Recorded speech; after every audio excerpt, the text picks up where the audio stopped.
Hey, it's Ellie from the Geographer, and what is on my reading list this week, may I ask? And it is this book, Born a Crime. Now, this is just, I could not put it down. It is such a good book. I 100%, I always say this, I know I say this quite a bit, but this is such a good book. So I was actually given this, I think as a Christmas present, and I was like, who's Trevor Noah?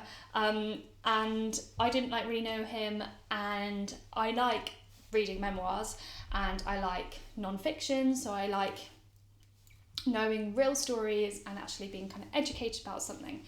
And all I knew was that he was a comedian and a TV host. So I didn't read it straight away, and it is just he is such a good storyteller. It covers so many discussions and key topics about race, gender and class, and I really think that if you can get a copy, you should definitely read it. So Trevor was born in South Africa during the time of apartheid. So his mother was black, she was South African, and his father was white, he was Swiss. So it was illegal for interracial sex. So he was literally born a crime.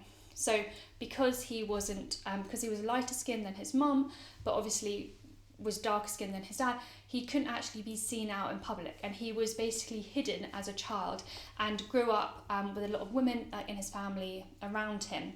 And he grew up in a predominantly black community. However, later you hear that he shifts to more of a white community. And what does it feel like to be left out as a child, to be picked on? The fact that he was too dark to make friends with some people, and too light to really feel like he fitted in with his other friends. And he is just such a good storyteller, and the reason why I think this book is so good is it had me laughing pretty much from the first chapter. So he talks about a time where his mum is chasing him, and he's when she kicks off her heels a certain way and turns bare feet, he's you're in trouble.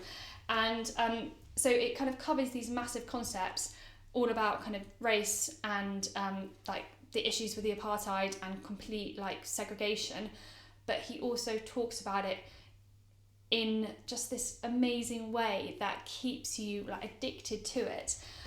I really like it also because at the beginning of each kind of chapter there's this first part here, a first couple of pages which set out the context of what the time was like. So it kind of gives you a bit of history about the apartheid, or actually the relations, the political issues that were going on at that period of time.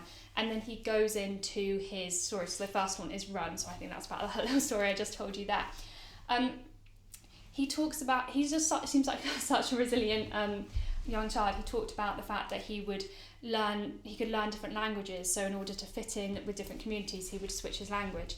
And it also talks about kind of the issues he gets into as he was growing up. It is just so good, and I love a book that can teach you something, but also that isn't feeling like you're kind of reading this big kind of history, epic thing, and it's just really accessible. And I definitely feel that, everybody should read this. I learned so much about South Africa and about the apartheid. I did know about it, and obviously I teach about inequality around the world, but actually really understanding what it was like. And I just love when you hear real stories, and I think Trevor Noah is just absolutely fantastic in this. So please pick up a copy. 5 out of 5 star. It's so good, and I would love to know how you get on reading it.